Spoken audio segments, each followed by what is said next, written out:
Eis que um dia apareceu a assustadora Dona Morte. Ela veio andando pé ante pé e bateu na porta da primeira moça. A moça abriu a porta lentamente e disse sim. A Dona Morte pegou ela pelos cabelos, pôs nas costas e nunca ninguém mais viu. No segundo dia, a Dona Morte veio andando, com seu capuz preto, com a sua foice pontiaguda, e bateu na porta da segunda moça. Ela estava tirando uma soneca, a Dona Morte se irritou, tocou de novo, ela abriu a porta e disse não. Você, como ousa dizer não a mim, que sou a maior autoridade entre o céu e a terra? Zangou-se e pegou a dona e pôs também nas costas. Pegou a moça e pôs nas costas. No terceiro dia, o relógio mal batia as 12 badaladas. Veio a Dona Morte andando, bem rápida, com seu chapéu preto, e bateu na porta da terceira moça. Ela abriu a porta devagar e disse: talvez. Talvez? Talvez? Talvez. Dona Morte ficou confusa. Olhou para um lado, olhou para o outro e foi-se embora. E dizem que nunca ninguém mais viu ela andando pela assustadora cidade de Encruzilhada.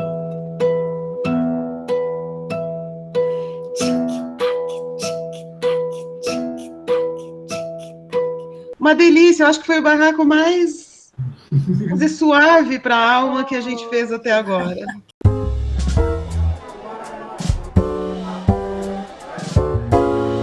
Barraco Filosófico.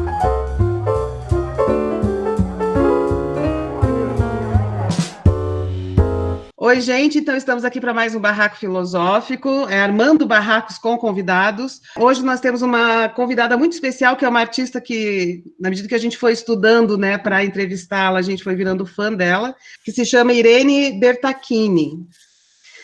Bem-vinda, Irene. Prazer estar aqui, gente. Estou me sentindo no barraco Roda Viva aqui, com tantas... Roda Viva filosófica.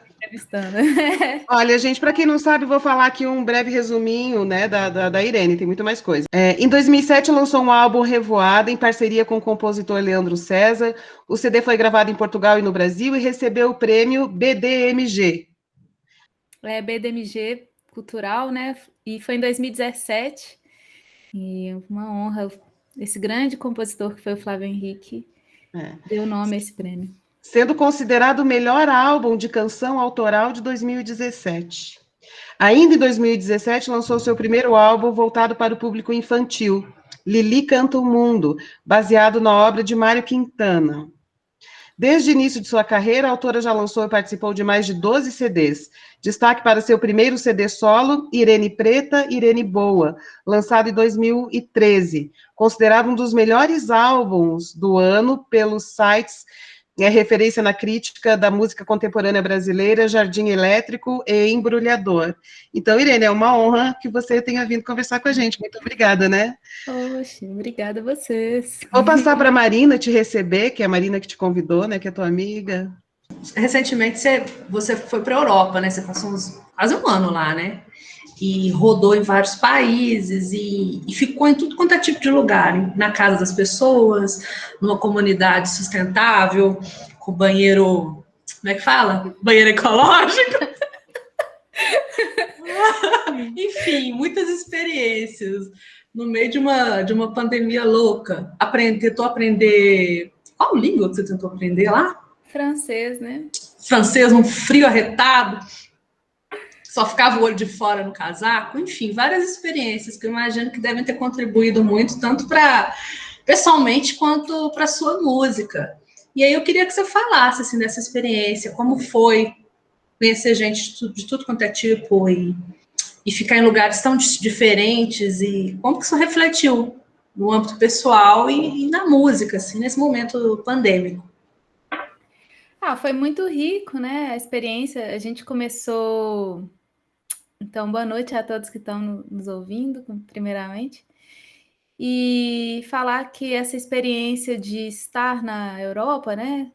Ela começou justamente um pouco antes do Revoada, que foi esse álbum que a gente gravou em 2017, começou em 2015. E quando nós fomos gravar o álbum lá no Centro Musibéria, e a gente se deparou com esse universo, né, do incentivo, que é totalmente diferente do governo brasileiro. A gente estava numa cidade pequenininha e ter infraestrutura gigante num centro cultural, um estúdio muito bem equipado. Então a gente se viu assim, né? Poxa, como que é o primeiro mundo, né? Como que é a realidade ali daquele lugar. E ao mesmo tempo nós fomos muito bem recebidos lá em Portugal. Então, quando eu e meu companheiro Lucas resolvemos partir para essa saga, né?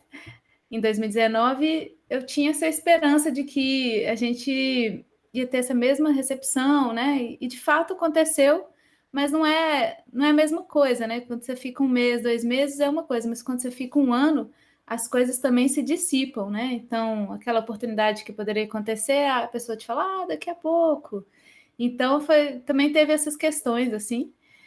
Mas foi muito interessante ter um contato mesmo com outras culturas, apresentar em outras salas, e mesmo sendo difícil no primeiro momento chegar num lugar novo, teve sim várias portas abertas, tiveram-se muitas portas abertas. E um dos lugares interessantes, né, que a gente passou também foi, além de Lisboa, foi também a Bélgica, onde eu me apresentei lá em Ghent, num festival de folk. Lá na Europa tem muito isso, esses festivais de folk. E eu tive que me aventurar, né, com a minha viola, tocar solo também, porque eu geralmente tocava acompanhada aqui no Brasil. E, e lá eu tenho que me acompanhar para ser mais prático também, né, mais viável. Então, era eu ali produzindo e o Lucas filmando, né, a duplinha assim, perfeita, assim, um parzinho perfeito, porque ele nesse festival ele fez os vídeos do festival e eu toquei, então foi muito legal. Fiz uma oficina também de música brasileira. E aí depois, quando a gente chegou na França, a gente chegou também com esses sonhos, essa bagagem para poder construir, mas aí a pandemia já não possibilitou. Os braços estão abertos, né? Então foi difícil assim chegar e tá começando tudo, começar a fechar vários shows e de repente fechar, né? De repente não conseguir. Mas mesmo assim, né? Mesmo com esse fechamento, né? A gente fez amizades, fizemos trocas, tocamos em alguns lugares e o mais interessante foi esse desafio mesmo de aprender a falar francês, me comunicar com o público em outra língua, de mostrar minha música, que é uma coisa super diferente para eles, né? Porque eles conhecem a música brasileira, mas é o samba, é o choro, são as músicas tradicionais brasileiras, que para a gente aqui, a gente já está cansado de ouvir, mas para eles isso é o que eles gostam muito, né? Porque é o que chegou muito também. Então, quando eu levo uma música que tem inspiração em Milton, que nem todo mundo conhece, Milton Nascimento, em outras, Joyce Moreno, em outras coisas, e que é autoral também, é um outro universo que se abre ali também.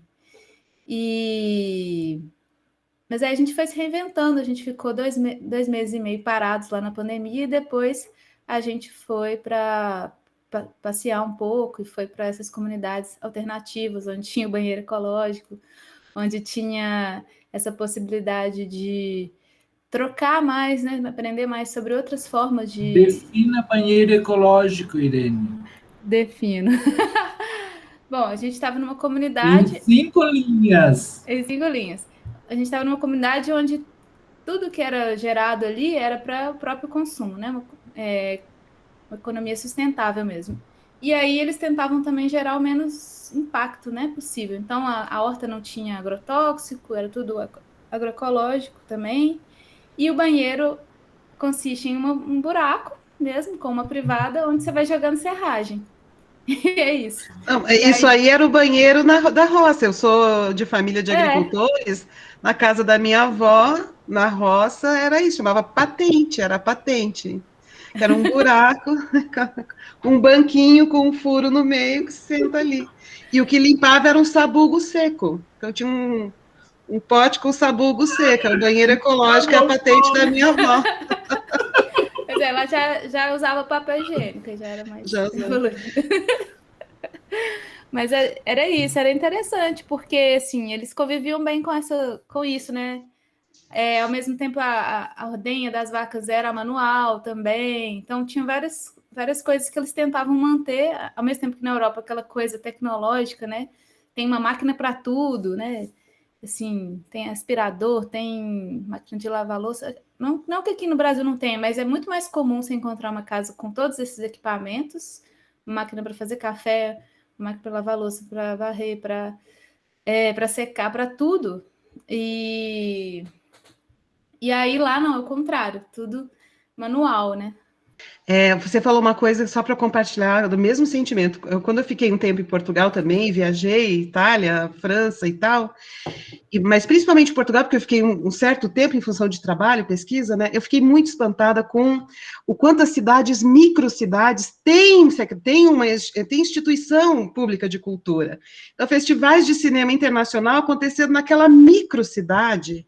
E não é uma cidadezinha que tem um festival de cinema internacional, são muitas cidadezinhas que têm festivais de cinema, porque era a área em que eu estava, né? E as pessoas, assim, realmente microcidades. Eu fiquei tão encantada com esse estímulo à cultura, né? Não nos grandes centros, não em Lisboa, não no Porto, mas naquela cidadezinha lá da fronteira com a Espanha, numa outra que nos várias. E eu queria te perguntar assim, como que é vir para o Brasil e além de a gente nunca ter tido um projeto assim, embora tenha tido houve um projeto para que isso pudesse acontecer, mas ele morreu nessas transições todas, né? Como que é voltar para o Brasil e além de nunca termos chegado a esse ponto, ainda está havendo uma destruição do estímulo público à cultura que a gente vive hoje? Não é um choque para você? Sim, é um choque, apesar de que está anunciado há muito tempo. Na verdade, quando a gente partiu um pouco com essa sensação assim, nossa, o Brasil tá difícil. Na verdade, vamos respirar outros ares, né? Então, na verdade, a gente e muitas outras pessoas que a gente encontrou em Portugal, principalmente brasileiros, saíram também com essa mesma ideia, né? Cansados de, de tanta violência, de tanto descaso mesmo do governo atual, né? Com relação à cultura. E quando a gente volta, na verdade, a gente não se desligou do Brasil, então a gente já sabia meio que estava esperando, mas de fato, assim, quando você não está no lugar, principalmente em relação à pandemia, assim, você se surpreende, né? Você se surpreende mais, assim. E, poxa, foi ruim mesmo. Mas ao mesmo tempo é isso, a gente tinha essa sensação de lar, né? De estar com as pessoas aqui. E eu acho que isso foi bom, mas ao mesmo tempo a gente chegou e não podia abraçar as pessoas, não podia ver as pessoas. Então, assim, não tava, para falar a verdade, não estava nem bom lá, porque a gente estava longe das pessoas que a gente amava e ainda no mar de incertezas, né? Será que isso vai continuar? Será que a gente vai ter trabalho? Como que vai ser, né? Apesar de que lá tem realmente um apoio às pessoas estrangeiras e tudo mais, a gente acha que com o tempo, talvez morando lá já, porque não foi fácil conseguir esse auxílio, mas a gente acha que com o tempo a gente talvez conseguiria, né? Porque com a pandemia muitas pessoas pediram auxílio. Então, a gente também, e a gente não conseguiu, mas a gente ficou pensando, talvez, esperando mais um pouco, a gente conseguiria, coisa que aqui no Brasil a gente nem cogitou, porque quando a gente chegou aqui, a gente já conseguiu dar aulas online, fazer um show ali e acolá, o Lucas fazer edições, e a gente falou assim, melhor a gente nem pedir, porque tem gente que precisa mais, né? Então, acho que é essas questões, assim de saber que lá tem alguém que que está zelando por eles. Então, lá, por exemplo, a gente se sentia mais seguro. Tinha gente que achava ruim essa questão de como era gerida a pandemia, porque era muito restrito, né? Você não podia sair de casa. Se você saísse, tinha que ser 1 quilômetro próximo à sua casa. Mas você sabia o que fazer, sabe? Você sabia o que fazer, você sabia que você podia fazer isso.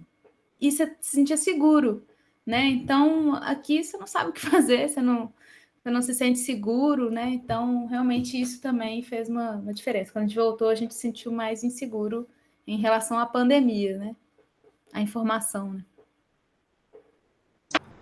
Isso que a Irene fala me lembra sobre essa insegurança que você sentiu ao retornar ao Brasil, que esse é realmente um dos traços característicos de um governo que flerta com fascismo, que é a ideia de emitir para a sociedade sinais contraditórios, gerar justamente essa insegurança.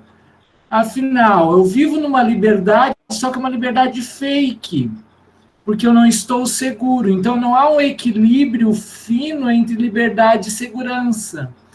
E com isso você poda a liberdade e também não tem segurança nenhuma. É típico de um fermento fascista que nos domina. Emitir para a sociedade. Hoje tem lockdown, amanhã não tem. Em Torres tem lockdown, mas em Santa Catarina não tem.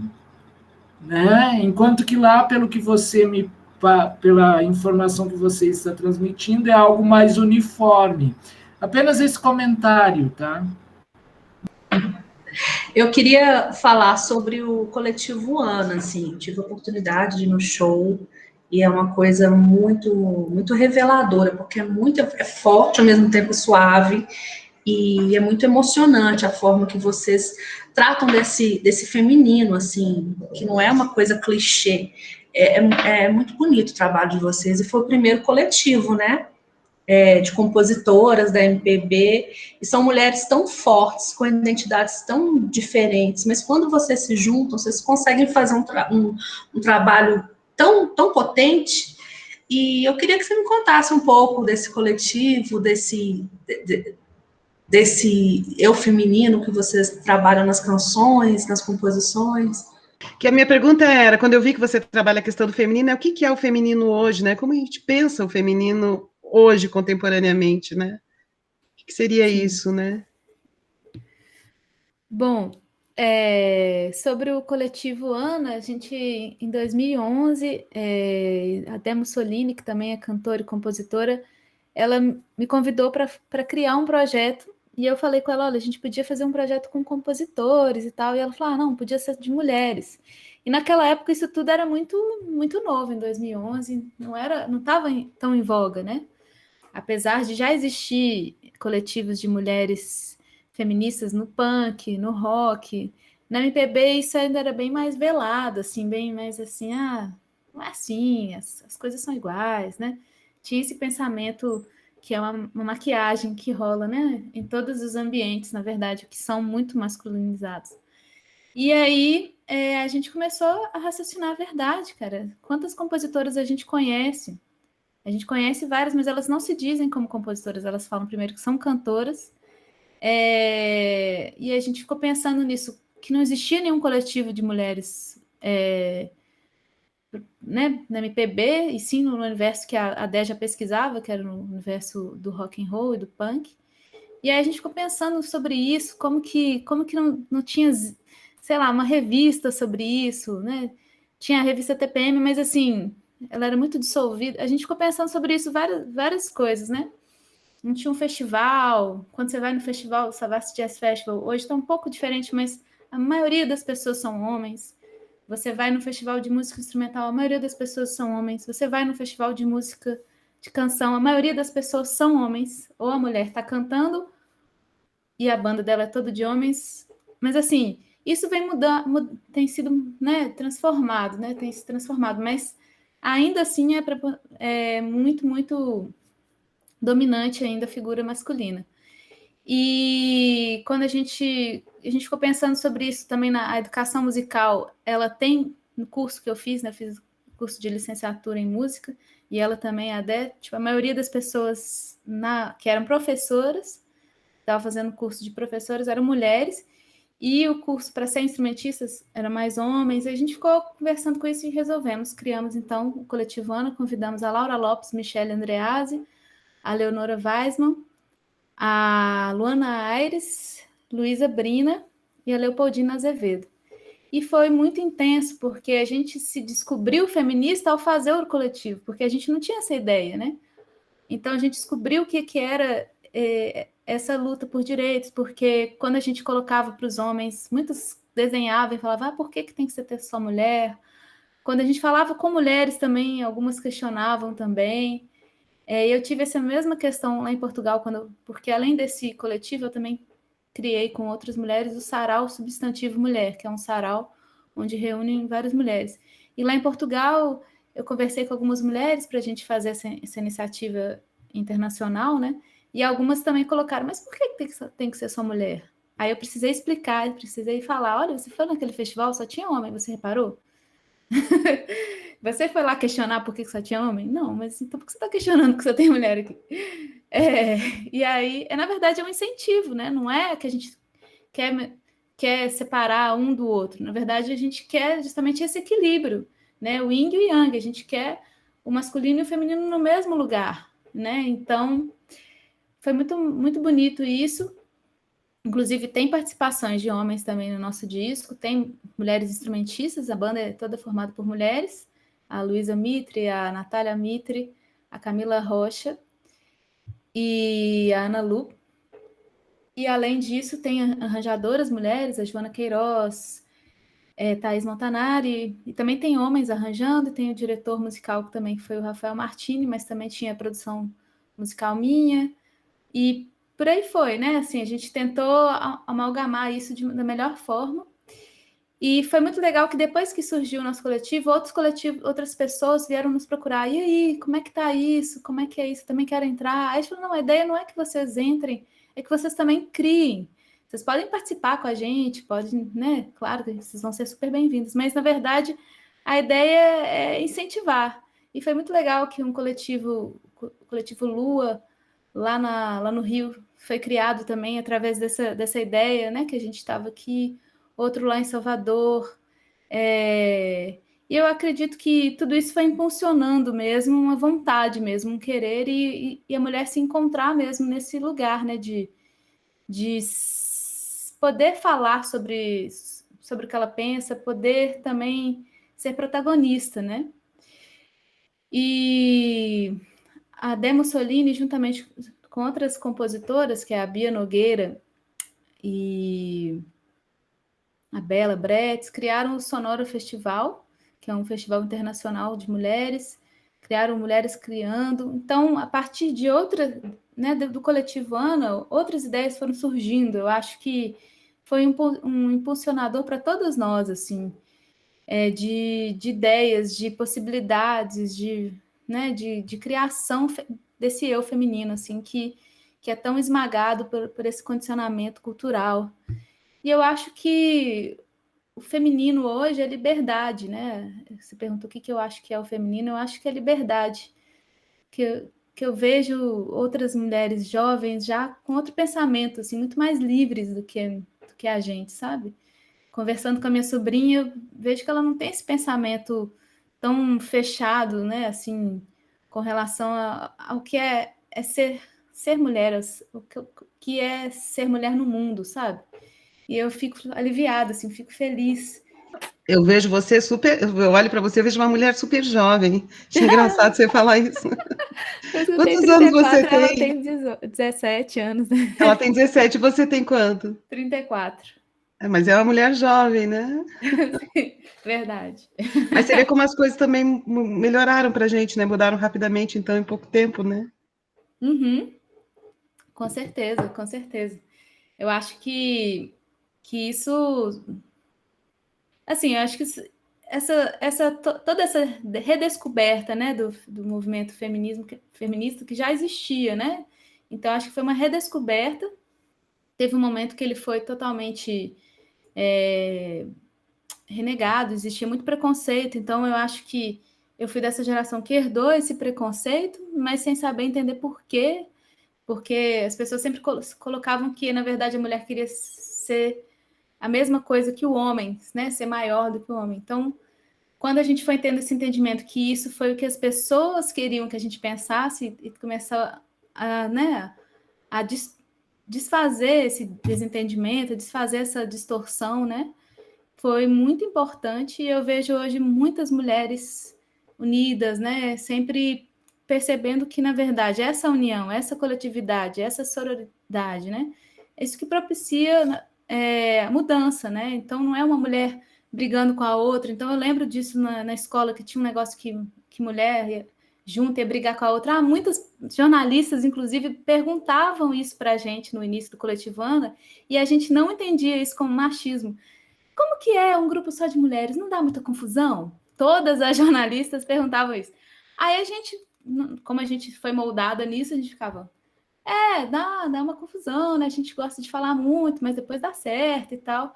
Mas hoje, se essa jornalista falasse, a gente fala assim, olharia uma para a outra e fala assim, que universo que você é? Como assim que você está falando isso? Como assim você está falando que a gente está competindo uma com a outra, de certa forma, né? Que a gente vai dar uma confusão no sentido assim, de que a gente não consegue trabalhar junto, que a gente é incapaz de trabalhar junto, que precisa de um homem para pôr a regra ali, para ser a figura, né, do patriarcado ali, porque senão as mulheres não conseguem fazer, né? E isso foi custoso para a gente entender que isso foi criado, né? Isso foi criado na nossa mente.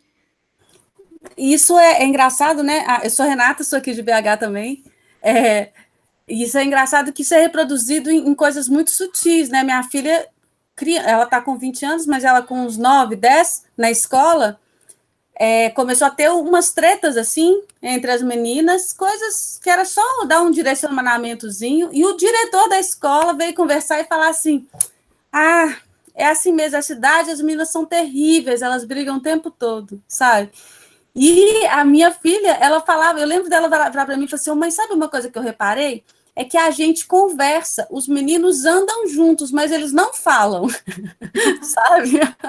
E aí eu ficava pensando, caramba, né? Tá um momento aí de uma educação afetiva, né? Tão importante para um diretor de escola, pseudo-alternativa, virar e falar assim, é assim mesmo, as meninas brigam demais, né? Nossa. Eu quero indicar quem está vendo esse barraco para buscar no canal Filosofia em Movimento a série Mulheres e Mitos, em que a gente explica como foi construído ao longo do patriarcado essa visão de mulher como quem faz intriga, como quem fala demais, como monstruosa, destruidora. Procurem lá.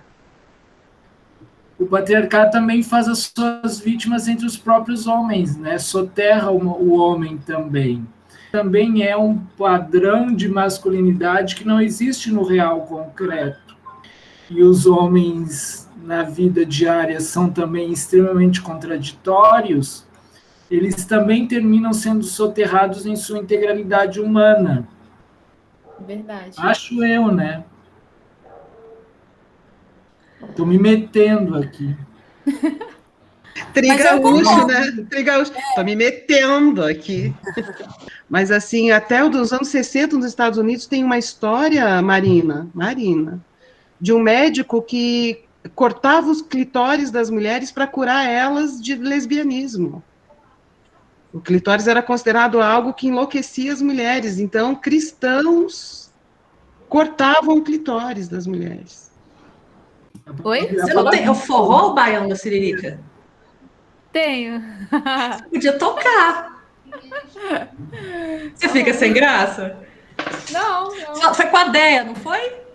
Ela estava na sua casa. Conta a história desse processo aí, dessa música. Puxando o gancho? Puxando o gancho, né? Mas é isso, né? Se a gente pensa nesse equilíbrio, se a gente pensa nessa balança bem equilibrada, né? Não vai ficar mal para ninguém, na verdade, né? Então, os homens também são... Eu concordo com o Alessio quando ele fala isso, mas realmente a gente... Homem não chora, homem não pode expressar sentimento, né? E aí vai reprimindo. Essa Baião da Siririca, eu e a Dé, a gente estava conversando sobre como... Eu e a Dé Mussolini estavam conversando sobre como as mulheres na música popular brasileira são muito pudicas, assim, né? Nunca falam do ato sexual em si, nunca falam do prazer, nunca falam nunca se expressam dessa maneira. As únicas músicas que falam do prazer feminino, na verdade, são escritas por homens. E se a gente for pensar mesmo um CD emblemático, assim, né? Por exemplo, da Elza Soares agora, todas as músicas foram compostas por um homem. Cadê meu celular? Um homem que compôs também. E a gente ficou pensando nisso, cara, como é que pode, né? A gente não é protagonista nem quando a gente é protagonista. É muito engraçado. Aí a gente resolveu falar sobre isso. E eu lembro também do Tom Zé falando, né? Aquela música, aquele funk, tô ficando atoladinha, tô ficando... E ele foi e comenta que aquilo ali é a libertação sexual da mulher e tal.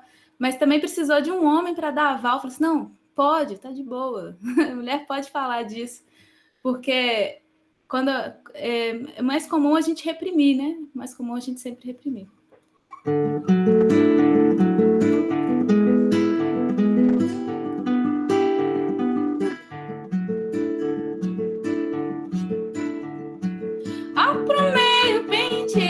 Pus batom vermelho, é comigo ninguém pode. Fui de cor e salteado, olho no espelho, corre a rua no meu peito. Desejo descer, só te quero por inteiro pra subir o meu tesão. Eu tava quente que eu ia te ver, e nesse dia ia até chover. Cê é manhoso igual um passarinho, chegar foi depois da nó em mim. Arerê,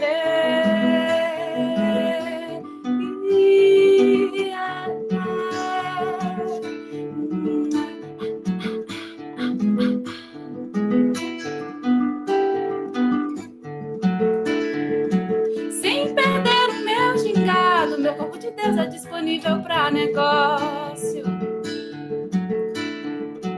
Essa chuva que me molha, a água dessa sede.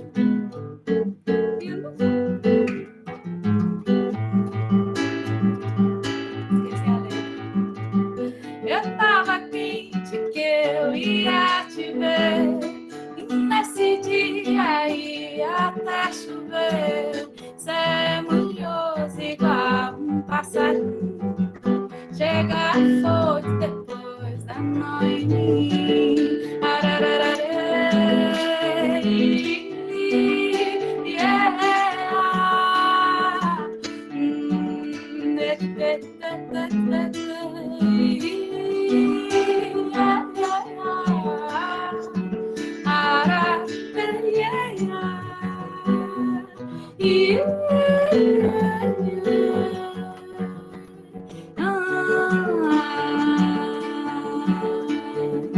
Sem perder o meu gingado, meu corpo de Deus é disponível pra negócio. Essa chuva que me molha, a água dessa sede tira meu batom vermelho, arrepio meus seios, fluidos lábios que se mostram ao tocar da sua mão. Eu tava quente que eu ia te ver, e nesse dia ia pra chover. Cê é manhoso igual um passarinho, chega a flor depois da mãe. Eu tava quente, eu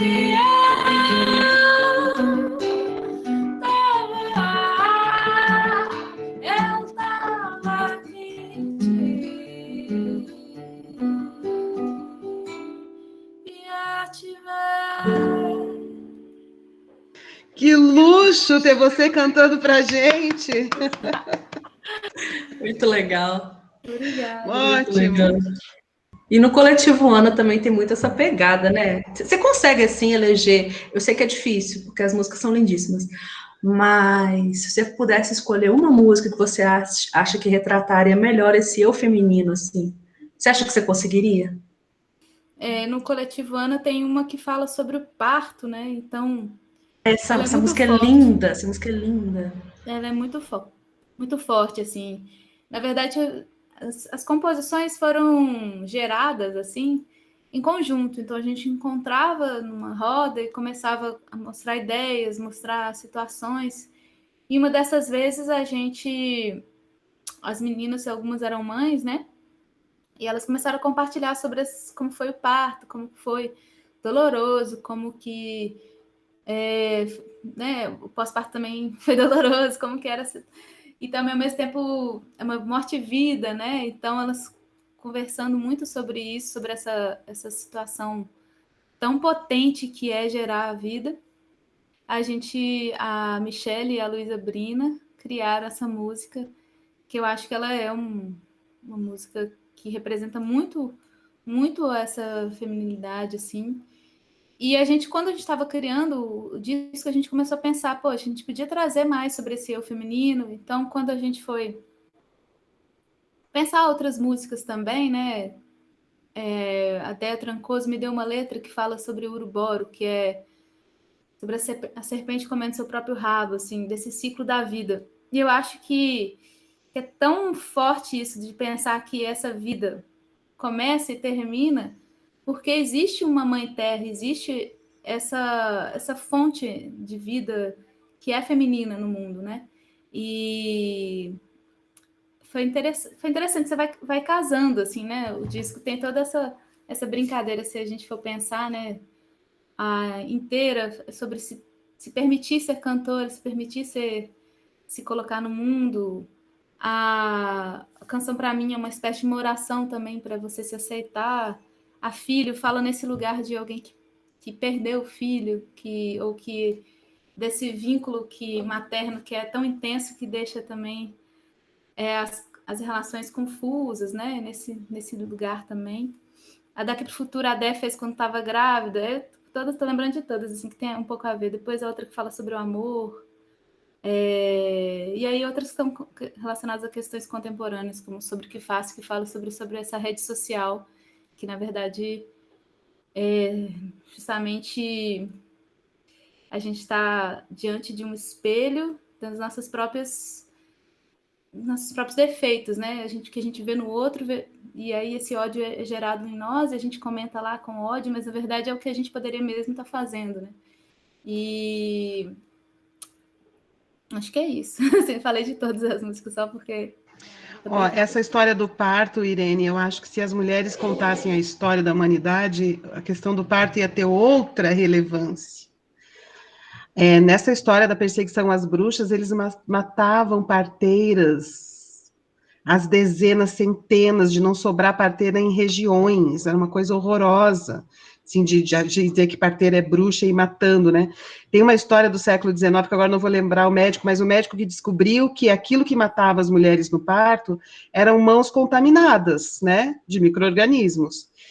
Morriam muitas mulheres morriam no parto, porque os médicos que já não eram mais parteiras, porque a medicina masculina já tinha ocupado espaço, né? Eles não sabiam que precisavam lavar as mãos, então eles faziam os partos com as mãos sujas. Quando ele falou, olha, basta lavar as mãos que as mulheres não morrem mais, os médicos, a comunidade médica se sentiu ofendidíssima. Como assim? A culpa é nossa? E falaram, não vamos lavar nada. E aí esse cara ficou tão desesperado que conta-se que ele enlouqueceu, que o final da vida dele foi louco, percorrendo as casas de parto, gritando para as pessoas lavem as mãos, para os médicos lavarem as mãos, desesperado, e as mulheres morrendo contaminadas no parto. Então, e quando mataram as parteiras, no final da Idade Média, como bruxas, as mulheres ficaram sem parteiras, e os homens não sabiam fazer parto. Então, você imagina assim, as milhares de mulheres que sofreram ao longo da história nossa, né, no parto, e que morreram, ou porque tinham matado as parteiras, depois não havendo conhecimento das parteiras, os médicos homens contaminavam as mulheres com as mãos sujas no parto, quando eles puderam tocar no corpo delas, depois de séculos também. Então, a história do parto no Ocidente é uma história terrível, é muito lindo que vocês tenham visto isso. Eu tô querendo dizer assim, vocês realmente sacaram a realidade da mulher, né, no coletivo, meio que espontaneamente ali conversando, né? Uhum. Tem um filme que eu gosto muito, que ele chama Retrato de uma Jovem em Chamas. Vocês já viram? Não, mas tem uma pintora, né, que ela vai fazer um quadro de uma outra mulher. E ela se apaixona. Eu sou apaixonada mesmo por esse filme, por muitas questões, mas tem um momento assim que elas falam, né, que a pintura, vários temas da pintura só poderiam ser feitos por homens. Então, por isso teriam mais homens pintores, e porque as coisas sérias, né, dentro do cânone da pintura estariam dentro do que os homens poderiam pintar. E aí tem um momento, né, que essas mulheres, um momento do filme, né, que são 3 mulheres que ficam amigas e uma delas vai fazer um aborto. E tem um momento que depois do aborto, uma vira para outra e fala assim, pinta isso, sabe? E eu acho muito legal esse deslocamento, porque aí quando as mulheres se juntam, tipo assim, né, existem muitos temas, né? Não é ficar à margem do que pode ser dito pelos homens, né? É tipo assim, olha, quando as mulheres ali estão juntas vivendo intensamente um projeto assim, né, uma experiência feminina, vão ter temas que não fazem parte dos temas masculinos, né? E aí são outras realidades que se tornam visíveis, né? E eu achei muito legal quando você falou isso, né? Do desejo feminino normalmente, né? Ser retratado, ser mostrado na música de um ponto de vista masculino, né? É muito interessante esse deslocamento mesmo, do que pode ser dito, né? Eu acho que outra canção também minha que fala sobre isso também, num ponto de vista de um livro que eu gosto muito, que é o Mulheres que Correm com os Lobos, da Clarissa Pinkola. E eu fiz essa canção quando eu estava, né, lá na pandemia, lá na França, pensando muito em fazer uma oração para me acolher as minhas questões enquanto mulher, que não são, de certa forma, valorizadas, né? É tudo mimimi, né? É tudo mimimi para a maioria da população, né? A maioria dos homens, assim, né? População, diria que não, mas a maioria dos homens, isso é mimimi, que isso não importa, que esse negócio, né, da menstruação é sujo, né, de colocar as questões da mulher como, né, como não importa, né? E aí eu fiz essa canção um pouco para abraçar essa solidão que a mulher tem com relação às suas questões e também para, de certa forma, abraçar aquela solidão que eu estava sentindo ali em meio àquela pandemia e que era que todo mundo se encontrava naquele momento, assim, que era incrível estar todo mundo naquele momento. Assim que descobriu, né, aquele momento onde todo mundo era igual, né? Todo mundo estava na mesma situação de medo, assim, né? Então, Soledad.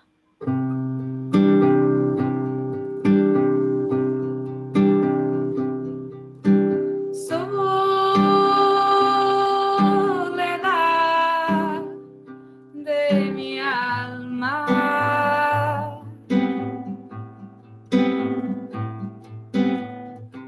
Soledad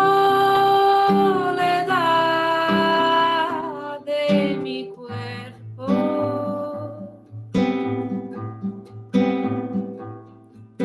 No dejes de buscar más, no dejes de mirar más adentro.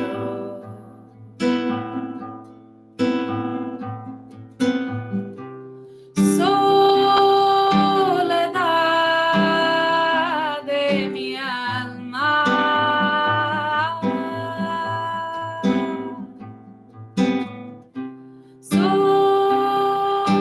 Soledad de mis sueños.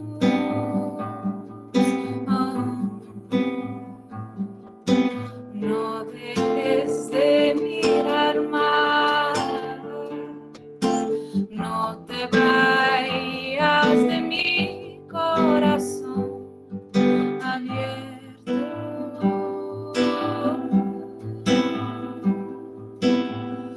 Cuida tu las heridas. Mira, mujer, tus ojos libres sostén la fuerza ancestral de tus pies desnudos.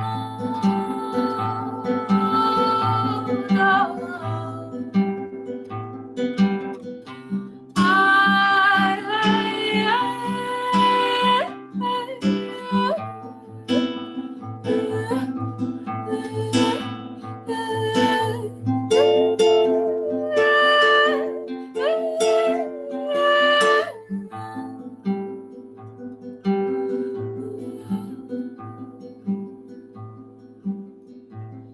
je suis le temps qui passe, je suis le temps qui souffle, je suis l'inspiration et l'expiration.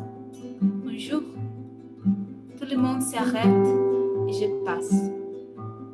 Ici, c'est nous aujourd'hui. Ici, c'est moi aujourd'hui. Nós somos somente o tempo que passa, a calma, a distância que ressoa. Soledad de mi alma,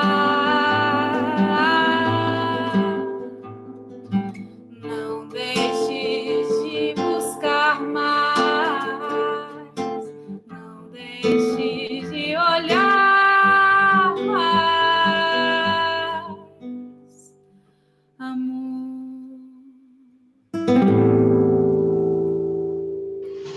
Tô bolado aqui, curtindo pra caramba esse barraco. Tá uma delícia, tá bom demais. Conversa boa, música maravilhosa, tá bom demais. Tá bom demais.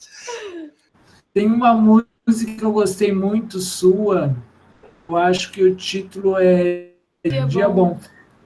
Eu acho que tem mais de uma gravação dessa música.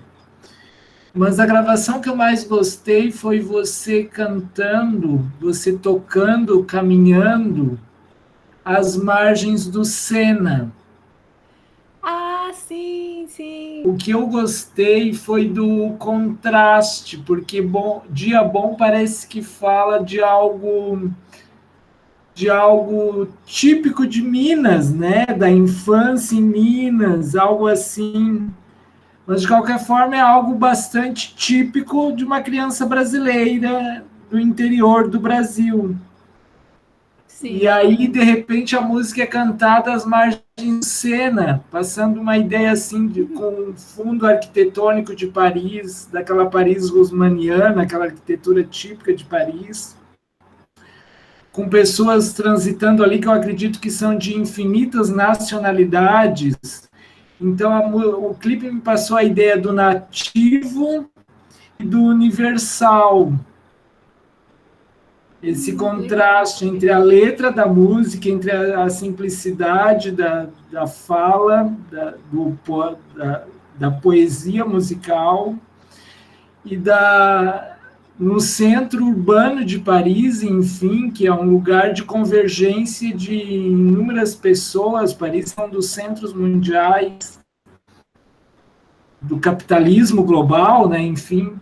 Sim, sim. E é legal ver essa interação também, né? Assim, porque a gente foi tocando e aí as pessoas passando, ou vendo, ou escutando, né? Assim, foi.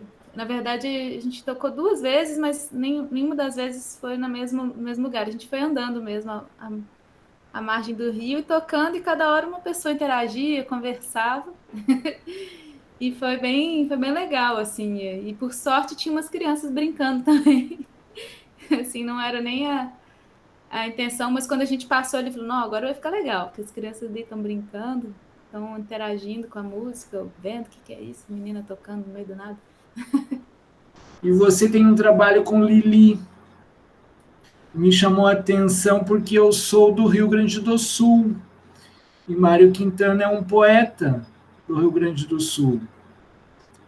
Eu tenho um problema, um incômodo com esse rótulo de literatura infantil. Por quê? Porque transmite a ideia, ao que me parece, de uma literatura para criança. E agora, principalmente na pandemia, eu recrudesci um projeto que eu tinha há muito tempo, que é ler livros infantis, pelo menos os clássicos. O que me chamou a atenção é que, apesar de estar escrito infantil, também é para adulto. E que ali existe uma sabedoria altamente sofisticada, complexa, e que para o adulto penetrar nesse mundo é extremamente difícil nas suas nuances, apesar de singelo, é extremamente profundo. Então, eu quero que tu comentes se tu tens essa percepção de que, apesar de você ter feito um trabalho sobre Lili, aquilo ali também é para adultos, o seu público-alvo também pode ser o público adulto, sim ou não, e por que em 5 linhas? Brincadeira. Não, com certeza. Na verdade, assim, quando a gente... Na verdade, foi um convite que eu recebi a partir do Dia Bom mesmo. Eu já tinha lançado o meu disco, Irene Preta, Irene Boa, e ele foi lançado lá no Jardim Elétrico também, que é um site de música e tudo mais. E aí um compositor e também artista e também ator, que fazia parte do Quintal da Cultura, que é o Teobaldo, mas hoje em dia o Teobaldo não está mais lá, né? Mas é o Cristiano Gouveia. Ele viu a música, escutou, gostou e levou para o programa Quintal da Cultura e conversou comigo, assim, falou, olha, estou usando a sua música e tudo. Eu falei, que ótimo. Na verdade, assim, era uma música que a ideia dela era fazer ela para criança, então, que ótimo que você fez isso. Aí, depois, a gente chegou né, trocando ideia mesmo, falou assim, vamos fazer algo junto, vamos criar algo junto. Eu também fazia parte de um grupo de palhaços, acho que a gente vai ser super legal se a gente juntar as nossas músicas e tudo mais. E aí ele fez esse convite de musicar o livro da Lili Inventa o Mundo, do Mário Quintana. E quando eu amo o Mário Quintana, já gostava muito dos livros dele e tudo, mas eu não tinha ainda lido o para criança. Mas quando eu li, eu falei assim, gente, mas é a mesma coisa do adulto.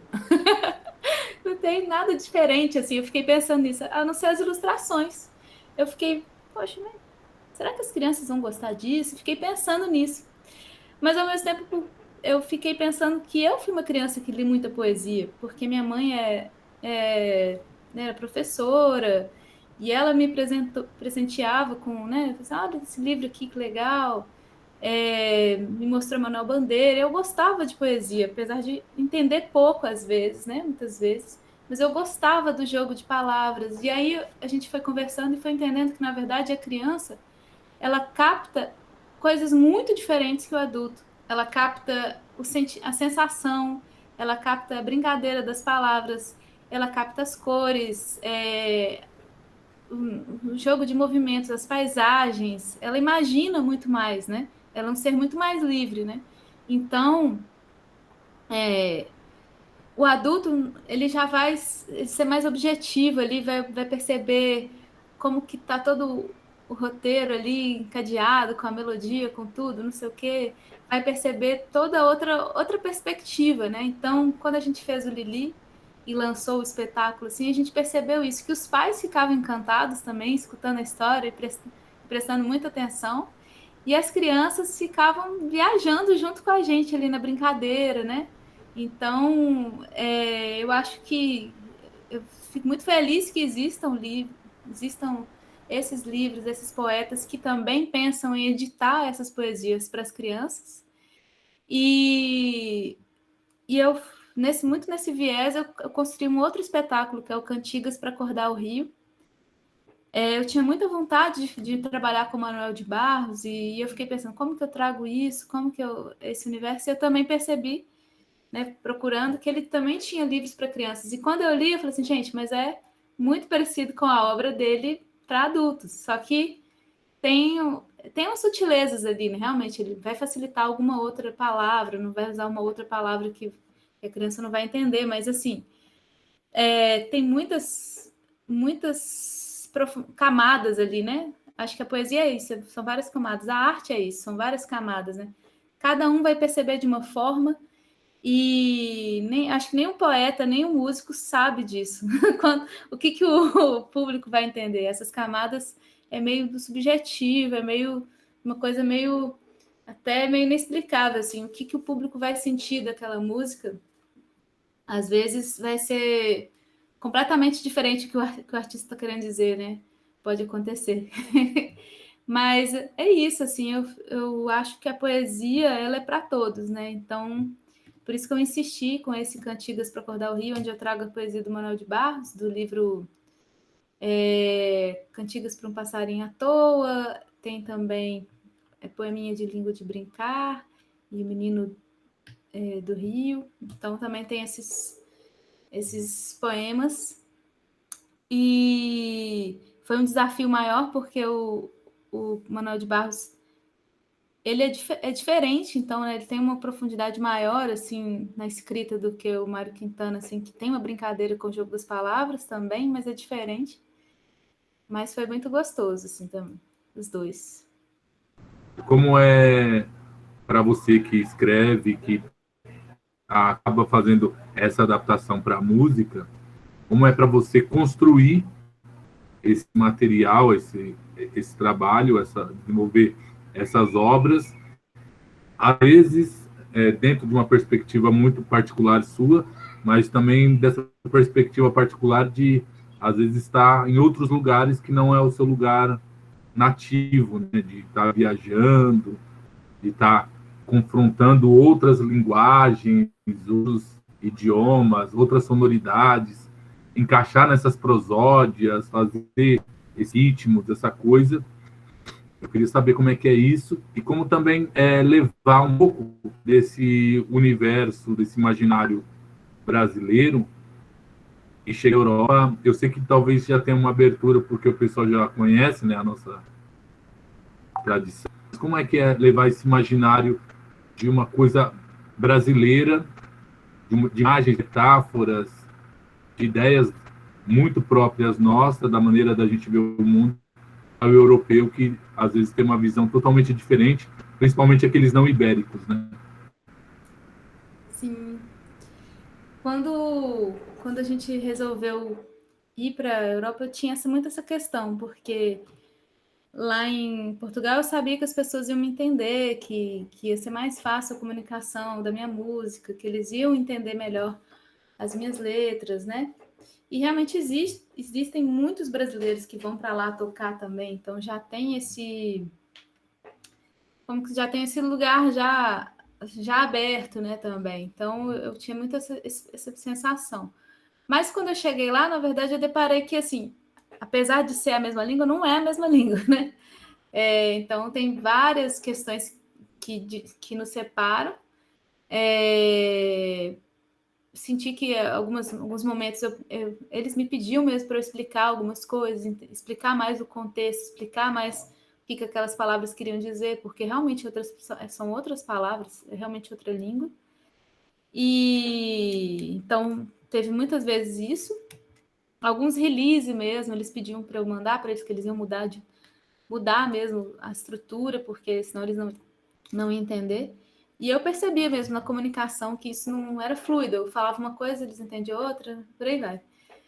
Quando eu vou para a França, isso ainda é maior, né? Diante de ser outra língua mesmo. Mas eu sentia que eles tinham uma afinidade também com a música, né? Então, eu acho que assim, eles não entendiam o que eu estava falando, mas eles prestavam atenção na melodia, na harmonia, e vinham comentar isso depois também, né? Então, eu acho que muitas vezes eu até dava uma pequena introdução sobre o assunto geral, assim, mas eu ficava pensando que, nossa, muita coisa deve se perder, né? Eles não estão entendendo nada e tal. Mas eles curtiam, né? E se emocionavam também. Mas eu acho que a densidade. Mas acaba que fica, eu acho que num âmbito mais superficial, assim, né? Do que alguém que se aprofunda mais e tal. Até foi engraçado que um momento eu estava tocando, assim, na rua, e aí um amigo falou assim, vou traduzir as coisas para você. Aí eu comecei a contar uma história para as crianças que estavam lá, porque as crianças todas tinham sentado, assim, o show não era para crianças, mas todas as crianças tinham sentado e ficaram lá escutando, atentas, assim, eu achei bonitinho aquilo. Falei, vamos contar uma história para as crianças, então, já que elas estão aqui. E aí eu comecei a contar, e a minha expressividade, contando, assim, eu acho que isso atraiu elas também. E aí ele ia traduzindo. A Dona Morte chegou, uma história do Mário Quintana. E a Dona Morte chegou com seu capuz preto. Aí, falando lá em francês.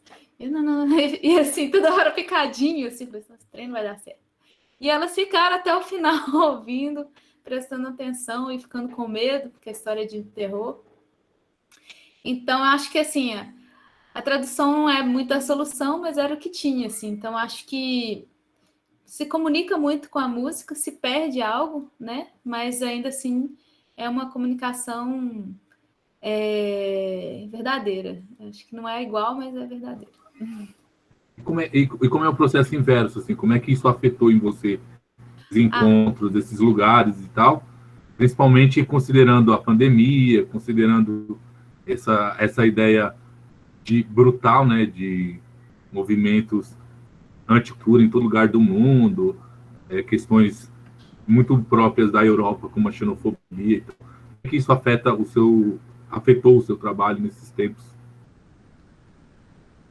Olha, eu acho que, de certa forma, eu tinha um receio maior dessa receptividade, apesar de saber que eles gostavam da música brasileira. Eu tinha um receio maior de que eles não iam me compreender, mas, na verdade, eu me deparei com o oposto. Então, eu fiquei surpresa, na verdade, porque eu acho que eu tive a sorte de talvez cair num lugar específico, assim. Porque eu cheguei em Paris, aí em Paris eu fui primeiro num lugar que não foi legal, assim, a receptividade foi ruim, mas outro lugar que já as pessoas foram super abertas e gostaram e tudo mais.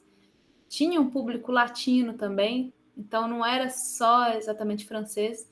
E tinham franceses que gostavam, e depois em outros lugares tinham franceses que gostavam da música brasileira a ponto de saber falar português, algumas coisas em português. Aí ficava assim, eu já fui no Brasil. Aí o outro, eu já fui no Brasil. Gente, para o Brasil é fácil, né? Porque toda hora alguém aparecia, já tinha falado que tinha ido pro Brasil, que já tinha ido pro Brasil, que falava algumas palavras que sabiam, compositores. Então, assim, em Portugal realmente é bem vizinho, mas lá eu fiquei assustada com saber quanto que eles conheciam da nossa música e que a gente não conhece nada da cultura deles.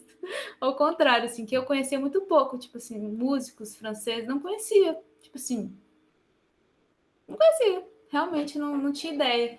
E aí eu me deparei com isso, assim, então foi surpreendente.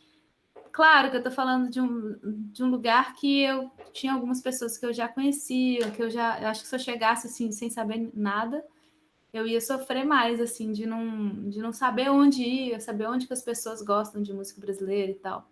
As pessoas gostam muito de forró, samba, MPB, então eu mesclava esses repertórios também, não era só a minha música, né? E agora, com relação à xenofobia, eu senti alguns lugares, em estabelecimentos, quando você entrava, né?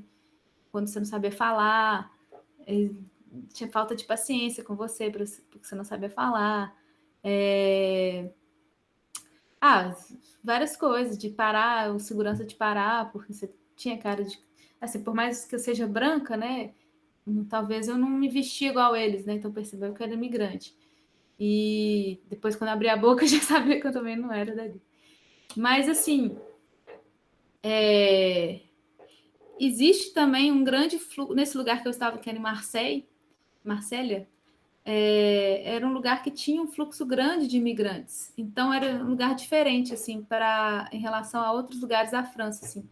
Então, os momentos de xenofobia, assim, que eu senti foram mais fora de lá, assim, porque lá tinha mais essa questão de acolhimento mesmo dos imigrantes, por ter tantos imigrantes de vários países, principalmente da África, né, do continente africano, assim.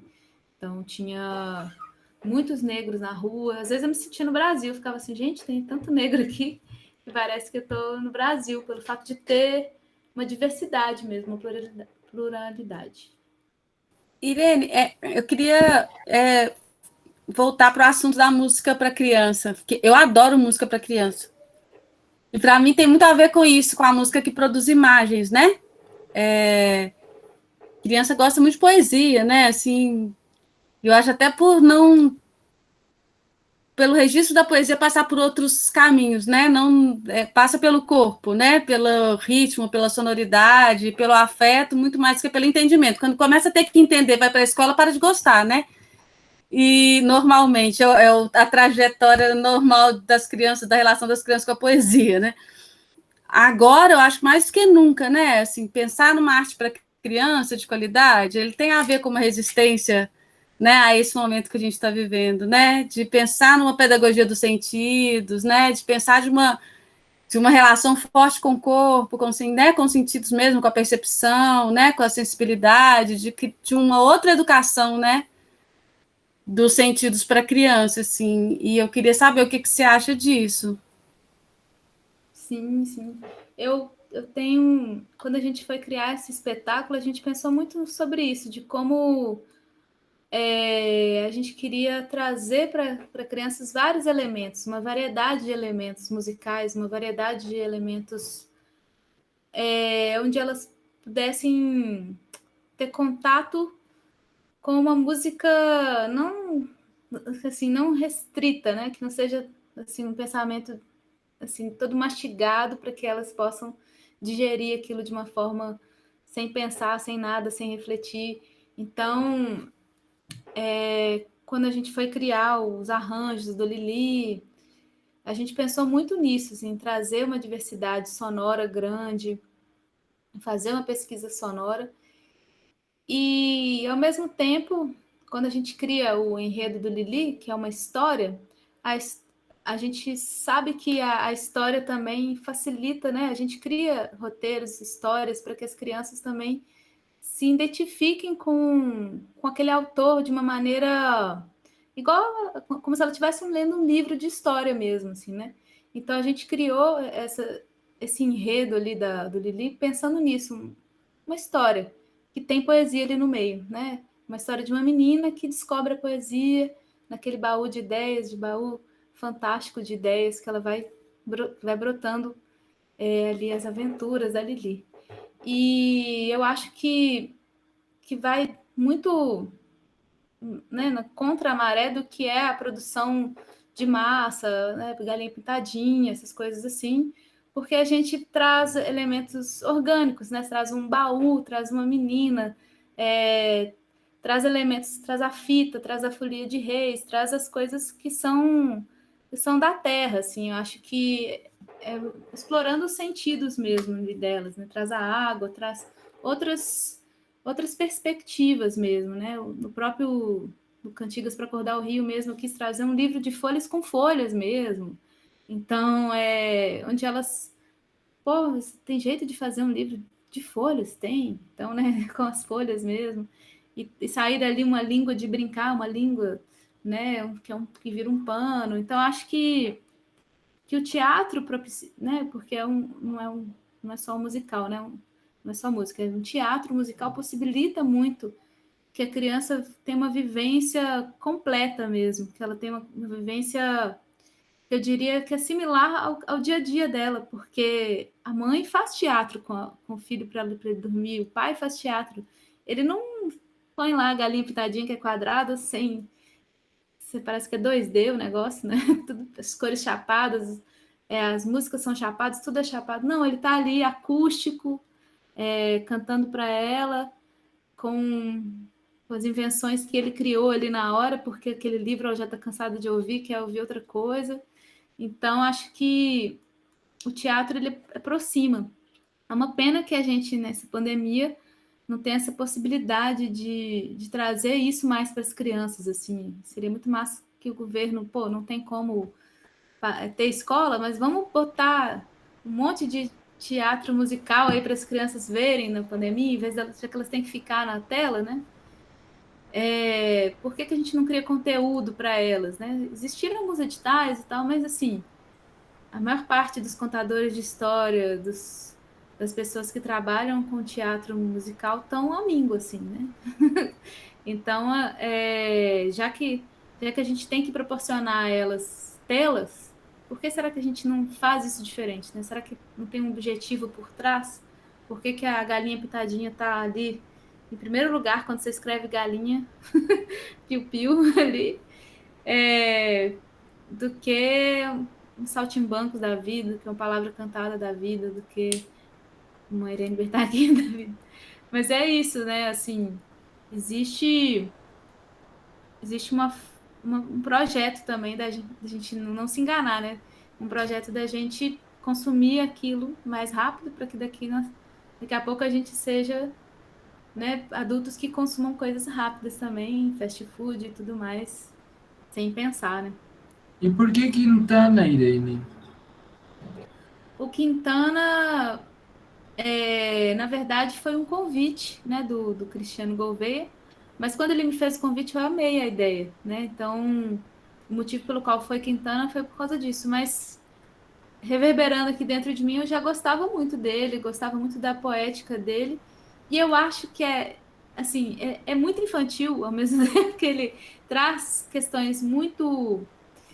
Por exemplo, sonhar é acordar-se para dentro. São coisas complexas, mas ao mesmo tempo é muito simples.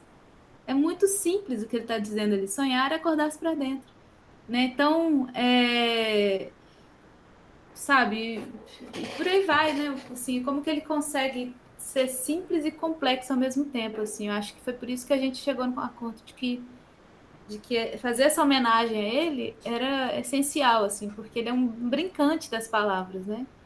Tem essa música que ele fala só sobre o relógio, né? E quando a gente tocou para as crianças, elas começaram a fazer o tic-tac na hora, assim, sem a gente falar para elas fazer o tic-tac nem nada. Elas sentiram aquilo ali, pô, o relógio costura meticulosamente, tá com a palavra meticulosamente, quilômetros do silêncio noturno. Elas falaram assim, é isso, o relógio, porque ele faz o tic-tac, e elas começaram a fazer o tic-tac lá e entrou pra música, sabe? Eu acho que ele é simples e complexo e traz essa, como que uma sensação do que é ser criança, assim. Eu tô só contemplativo e curtindo. Tá bom demais esse barraco aqui. Tá muito bom. Cultura e arte são tão fundamentais e tão essenciais quanto o ar que respiramos. A gente não quer só comida, a gente quer comida, diversão e arte, né? Virou um sarau filosófico e a Irene vai encerrar esse nosso encontro com ela com uma música desse espetáculo infantil, musical infantil, né? Irene, mas antes de você cantar, eu quero te agradecer demais, foi uma delícia, eu acho que foi o barraco mais suave para a alma que a gente fez até agora. Que delícia! Foi muito gostoso também. Agradeço o convite da Marina. Muito obrigada, Marinex, aí pelo convite. Eu amei. Nada. Rapidinho, Irene, tem algum projeto, alguma coisa aí que você queira falar, aproveitar? Que está engatilhado aí? Bom, por agora, sim, estou criando um clipe, né, de um single que o Lucas está fazendo. O Lucas Buarque vai fazer aí a direção desse clipe, Constelação, devo lançar em breve. Cantivas para Acordar o Rio eu lancei ano passado, então provavelmente esse ano eu devo fazer mais alguma live, alguma apresentação dele, assim, que ele está mais fresquinho. E continuo com o Sarau Substantivo Mulher, assim, que a ideia é que ele vire mensal. Então, quem quiser acompanhar, sexta-feira que vem vai ter, e vai ser lá pelo Instagram. Mas depois a gente pretende passar para esse modelo do Zoom, que vai ser mais rentável também, né? Financeiramente, porque no Instagram o apoio não é possível, assim, direto, assim, né? Tem que entrar no link, não sei o quê. E é isso, agradecer o convite, dizer realmente que a arte e o ar são tão importantes, né? E que a gente possa ficar bem, que a gente se alimente bastante de arte para curar de todos esses males aí. Vou cantar uma música do Lili, que antes da música tem uma história, assim, uma poesia. Vou contar a poesia e depois falar a história. Então, era uma vez a assustadora cidade de Encruzilhada. Lá, por levarem ao pé da letra o nome da cidade, ninguém sabia o que dizer nem o que falar. Então, 3 irmãs resolveram dizer o seguinte, que a primeira sempre diria sim. A segunda sempre diria não. E a terceira, com um olhar sonhador, diria talvez. Eis que um dia apareceu a assustadora Dona Morte. Ela veio andando pé ante pé e bateu na porta da primeira moça. A moça abriu a porta lentamente e disse sim. A Dona Morte pegou ela pelos cabelos, pôs nas costas e nunca ninguém mais viu. No segundo dia, a Dona Morte veio andando, com seu capuz preto, com a sua foice pontiaguda, e bateu na porta da segunda moça.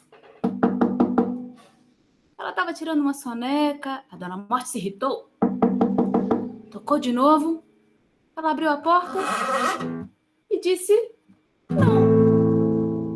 Você, como ousa dizer não a mim, que sou a maior autoridade entre o céu e a terra?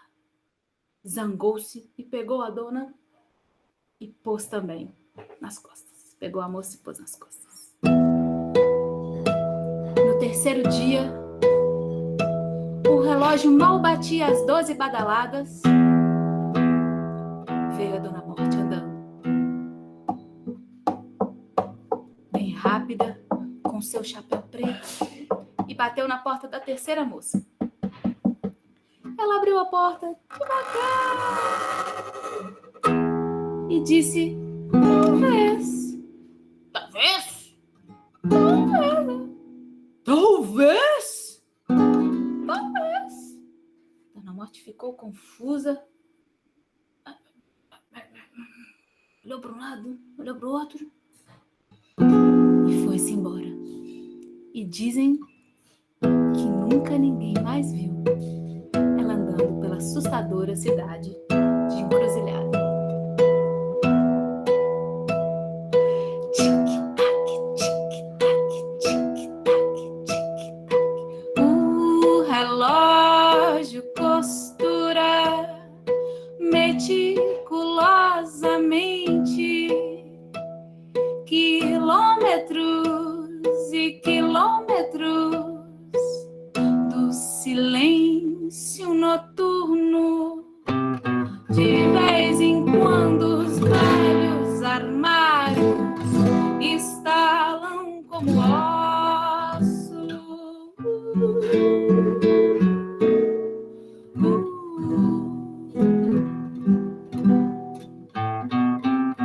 Na ilha do pátio, o cachorro ladrando é a lua.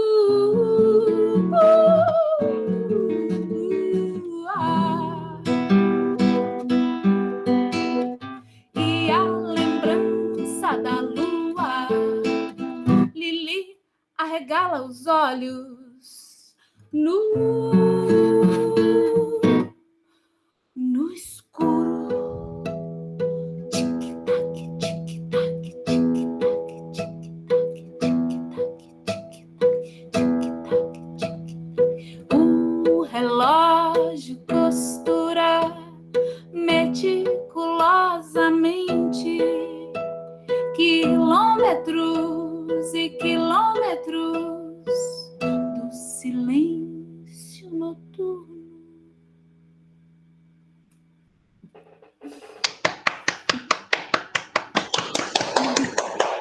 Muito Obrigada, legal. Irene. Muito obrigada pelo convite. Obrigada. Pelo convite por ter aceitado. E obrigada, privilégio. Marina, por trazer a Irene. Que surpresa deliciosa. Muito sucesso para Irene. você, Irene. A gente ainda vai te ver muito por aí, né? A gente espera. Privilégio. Espero Muito encontrar bom. vocês presencialmente. Para dar um abraço em cada um. Tá bom, beijos. Que privilégio. Maravilha. Obrigada, Irene. Obrigada, Paulo. Gratidão, gratidão. Gente, obrigada a todos. Obrigado, Marina. Tá bom, vou fechar aqui, tá? Obrigada, Irene. Uma boa noite para você. E para vocês todos, barraqueiros, obrigada também.